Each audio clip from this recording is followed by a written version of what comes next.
Indonesia dan bayang-bayang oligarki. Indonesia, sebuah negara dengan kekayaan sumber daya alam yang melimpah dan populasi terbesar keempat di dunia, kini menghadapi tantangan serius dalam mempertahankan demokrasi yang sehat. Salah satu tantangan terbesar adalah dominasi oligarki dalam berbagai aspek kehidupan politik, ekonomi, dan sosial. Apa itu oligarki? Oligarki secara sederhana diartikan sebagai sistem kekuasaan yang dikendalikan oleh sekelompok kecil elit, biasanya terdiri dari para pemilik modal, pengusaha besar, atau figur berpengaruh lainnya. Di Indonesia, fenomena ini semakin kentara ketika kekuatan politik dan ekonomi terkonsentrasi pada segelintir orang atau keluarga yang memiliki akses luas terhadap kekuasaan negara. Jejak oligarki di Indonesia. Sejak era Orde Baru hingga era Reformasi, pengaruh oligarki di Indonesia tidak pernah benar-benar hilang. Selama masa pemerintahan Soeharto, konglomerasi bisnis besar yang dekat dengan lingkaran kekuasaan mendapatkan banyak keuntungan, seperti monopoli ekonomi dan proteksi politik. Pasca Reformasi 1998, banyak yang berharap Indonesia akan lepas dari jerat oligarki. Namun, kenyataan menunjukkan bahwa oligarki justru beradaptasi dengan sistem demokrasi baru. Mereka masuk ke dalam sistem politik melalui partai, media, hingga institusi-institusi negara. Banyak anggota parlemen, kepala daerah, dan bahkan pejabat tinggi negara yang berasal dari keluarga konglomerat atau memiliki hubungan dekat dengan mereka. Pengaruh oligarki terhadap demokrasi. Kehadiran oligarki ini memberikan dampak signifikan terhadap demokrasi Indonesia.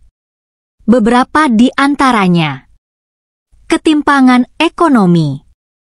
Kekayaan di Indonesia semakin terkonsentrasi pada segelintir orang. Data menunjukkan bahwa 1% orang terkaya di Indonesia menguasai hampir separuh total kekayaan nasional. Kondisi ini menciptakan jurang ketimpangan yang semakin lebar dan menghambat pemerataan kesejahteraan. Korupsi dan kolusi. Keterlibatan oligarki dalam politik seringkali disertai dengan praktik-praktik korupsi. Pengusaha besar yang mendukung kampanye politik seringkali menuntut balas jasa dalam bentuk proyek-proyek pemerintah atau kebijakan yang menguntungkan mereka. Penguasaan media. Banyak media massa di Indonesia dimiliki oleh figur politik atau pengusaha besar, sehingga pemberitaan seringkali bias dan berpihak. Hal ini mengancam independensi pers dan mengurangi kualitas informasi yang diterima masyarakat. Kebijakan yang tidak pro-rakyat. Kebijakan pemerintah seringkali lebih menguntungkan korporasi besar dibandingkan rakyat kecil. Misalnya, pengelolaan sumber daya alam yang lebih sering menguntungkan perusahaan multinasional daripada komunitas lokal. Masa depan Indonesia di tengah oligarki. Pertanyaan besar yang muncul adalah, bagaimana Indonesia dapat keluar dari jeratan oligarki?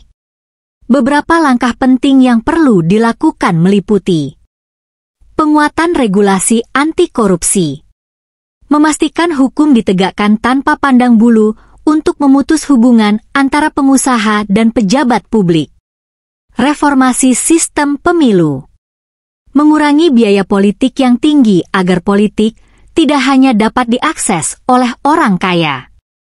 Penguatan media independen. Mendukung keberadaan media yang bebas dari kepentingan politik dan ekonomi elit. Pemberdayaan masyarakat sipil. Meningkatkan partisipasi publik dalam pengawasan pemerintahan dan pengambilan kebijakan. Indonesia memiliki potensi besar untuk menjadi negara maju, tetapi hal itu hanya bisa tercapai jika sistem demokrasi yang sehat dan berkeadilan dapat terwujud.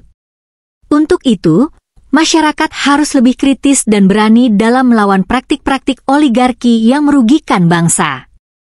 Perubahan besar hanya dapat terjadi jika rakyat bersatu dan menuntut keadilan yang sejati. Terima kasih sudah nonton.